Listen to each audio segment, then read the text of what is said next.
Welcome, fellow truth seekers. If you're receiving this transmission, it's likely my location has already been compromised. I don't have much time, so I'll just get right to it. Today, we'll be discussing the Washington Flap Incident of 1952. In the summer of 1952, the skies over Washington, D.C. became the stage for one of the most compelling mysteries of the 20th century. A series of unidentified flying objects captured the attention of the nation and sparked a debate that continues to this day. On the night of July 19, 1952, around 11:40 p.m., radar operator Edward Nugent, an air traffic controller at Washington National Airport, now Ronald Reagan National Airport, spotted 7 strange objects on his radar. The unidentified objects were moving erratically and at high speeds in the airspace over Washington, D.C. The objects were located 15 miles southwest of the city. At this point, Edward Nugent notified his supervisor, Harry Barnes. Barnes then instructed 2 additional radar operators to check Nugent's radar to make sure it wasn't malfunctioning. They found that it was working normally. Harry Barnes. We knew immediately that a very strange situation existed. Their movements were completely radical compared to those of ordinary aircraft. Barnes then called National Airport's radar-equipped control tower. The controllers there, Howard Coughlin and Joe Zacco, said they also had unidentified objects on their radar screen. It was at that moment when Coughlin looked into the night sky and made visual affirmation that what they were seeing on the radar, well, it was real. Coughlin spotted a hovering bright light in the night sky, and after some time it took off with incredible speed. Coughlin turned and asked Zacco, "Did you see that? What the hell was that?" At this point, even more objects began to appear in all sectors of the radar scope.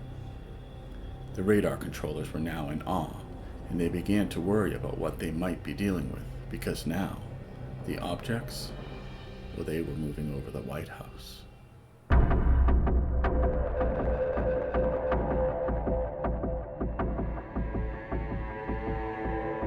Once the unidentified objects approached the White House in our nation's capital, Barnes made the call to Andrews Air Force Base. Barnes spoke to Officer William Brady, who was on duty that night. Brady confirmed he too has seen unidentifiable objects on his radar.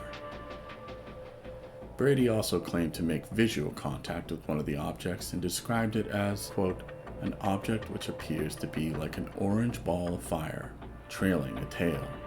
It was unlike anything I'd ever seen before, unquote. Brady then attempted to alert other personnel in the tower, but the strange object took off at an unbelievable speed. Concerned about the potential threat to national security, the United States Air Force immediately scrambled fighter jets out of Andrews Air Force Base and ordered them to intercept the threat of unidentified flying objects. Meanwhile, back at Washington National Airport, Capital Airlines pilot S.C. Pierman was sitting in the cockpit of his plane waiting for permission to take off when the control tower notified him they detected unknown flying objects headed his way. Shortly after the warning, Pierman saw what he described as 6 white, tailless, fast-moving lights over a 14-minute period. Pierman was in constant radio communication with Barnes for the full duration of that 14-minute period. Harry Barnes. Each sighting coincided with a pip we could see near his plane. When he reported that the light streaked off at a high speed, it disappeared on our scope. At this point in the evening, military officials who were trained observers were witnessing UFOs with their own eyes. Back at Andrews Air Force Base, Sergeant Charles Davenport witnessed an orange-red light to the south. Sergeant Charles Davenport. The light would appear to stand still, then make an abrupt change in direction and altitude. This happened several times. Colonel Ross Dedrickson also saw 9 UFOs flying in formation over Washington, D.C. He also claimed he didn't just see lights flying in the sky. He was close enough to make out their shape, which he described as disc-shaped and identical to one another in shape and size. Dedrickson also claimed they were illuminated from within. Colonel Ross Dedrickson. They were quite visible, and their formation looked suspicious to me. At this point, the unidentified flying objects were disappearing and reappearing all over the radar scope. At one point, both radar centers at National Airport and Andrews Air Force Base were tracking an object hovering over a radio beacon. The object vanished in all 3 radar centers at the exact same time. At 3 a.m., shortly before 2 United States Air Force F-94 Starfire jet fighters arrived over Washington from Newcastle Air Force Base in Delaware, all of the objects vanished from the radar. However, when the jets ran low on fuel and left, the objects returned. Harry Barnes. The UFOs were monitoring radio traffic and behaving accordingly. The objects were last detected on radar at 5:30 a.m. But this wasn't the end of that saga. 7 days later, the unidentified objects, they returned.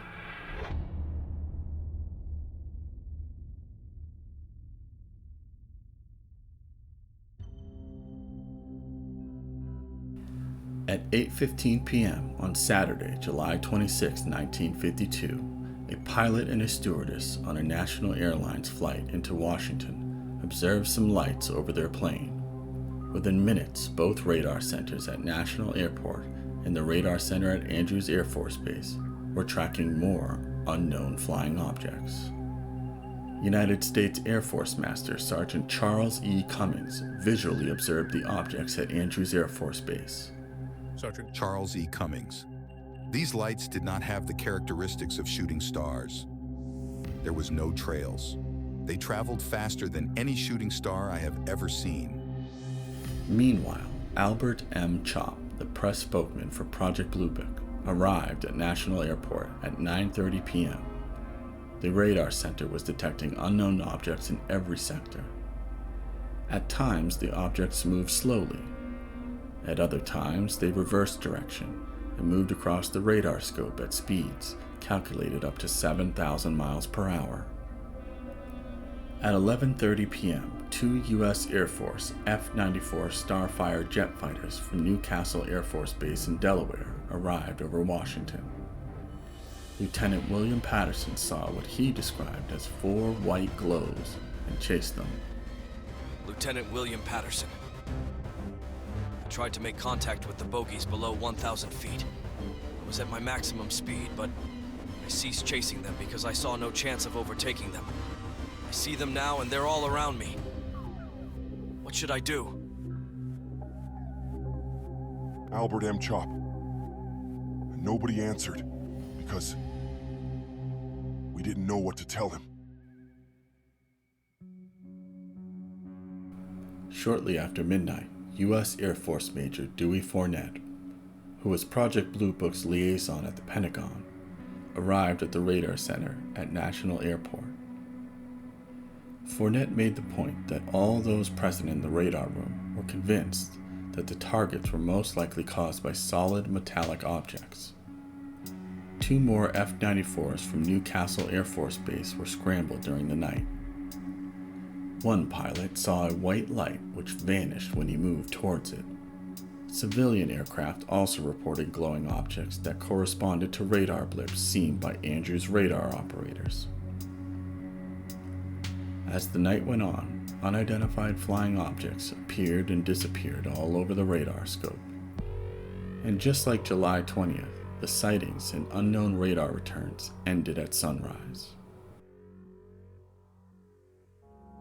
Throughout the following weeks, civilians in the Washington, D.C. area also reported seeing strange lights or objects in the sky during the nights of the incident. Their testimonies corroborated the radar data and observations of military personnel. In the aftermath of the sightings, military officials convened to discuss the implications of the events and coordinate a response. The incident sparked a flurry of media coverage and public interest in UFOs and extraterrestrial visitation.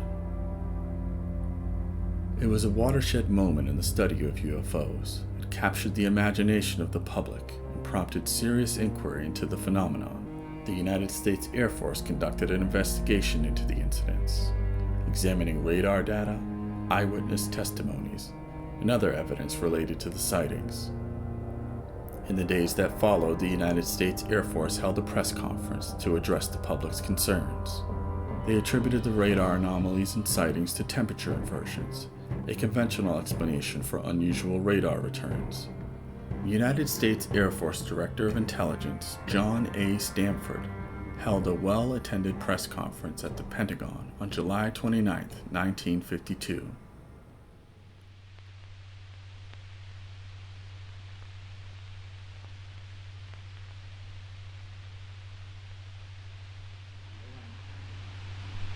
I am here to discuss the so-called flying saucers. The Air Force interest in this problem has been due to our feeling of an obligation to identify and analyze to the best of our ability anything in the air that may have the possibility of threat or menace to the United States. In pursuit of this obligation, since 1947, we have received and analyzed between 1,000 and 2,000 reports that have come to us from all kinds of sources. Of this great mass of reports, we have been able adequately to explain the great bulk of them, explain them to our own satisfaction. We've been able to explain them as hoaxes, as erroneously identified friendly aircraft, as meteorological or electronic phenomena, or as light aberrations. However, there have been a certain percentage of this volume of reports that have been made by credible observers of relatively incredible things. It is this group of observations that we now are attempting to resolve. We have, as of date, come to only one firm conclusion with respect to this remaining percentage, and that is that it does not contain any pattern of purpose or of consistency that we can relate with to any conceivable threat to the United States. We can say that the recent sightings are in no way connected with any secret development by any agency of the United States. With all due respect to the Air Force, I believe that some of them will prove to be of interplanetary origin.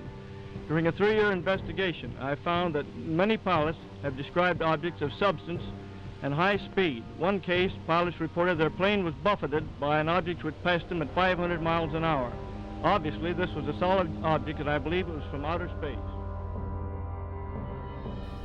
The Air Force explanation may have satisfied some people, but many like myself remained skeptical. There were too many eyewitnesses, and many of them were trained observers. The United States Air Force Captain Edward J. Rupert, the supervisor of Air Force's Project Blue Book investigation into UFO sightings, wrote that the radar and control tower personnel he spoke to, as well as some Air Force officers, disagreed with the Air Force's explanation. Michael Wertheimer, a researcher for the government-funded Condon Report, investigated the case in 1966 and stated that the radar witnesses still dispute the Air Force's explanation. Former radar controller Howard Coughlin told the Washington Post in 2002 that he was still convinced that he saw an object. Howard Coughlin. I saw it on the screen and out the window over Washington National Airport. Decades later, the Washington, D.C. UFO incident remains the subject of fascination and debate. Researchers and UFO enthusiasts continue to analyze the evidence, hoping to uncover the truth behind the sightings and the event of that fateful summer. As the mysteries of the universe beckon, the search for answers continues. a testament to our enduring curiosity and quest for knowledge. Stay vigilant, fellow truth seekers. The truth is out there. End transmission.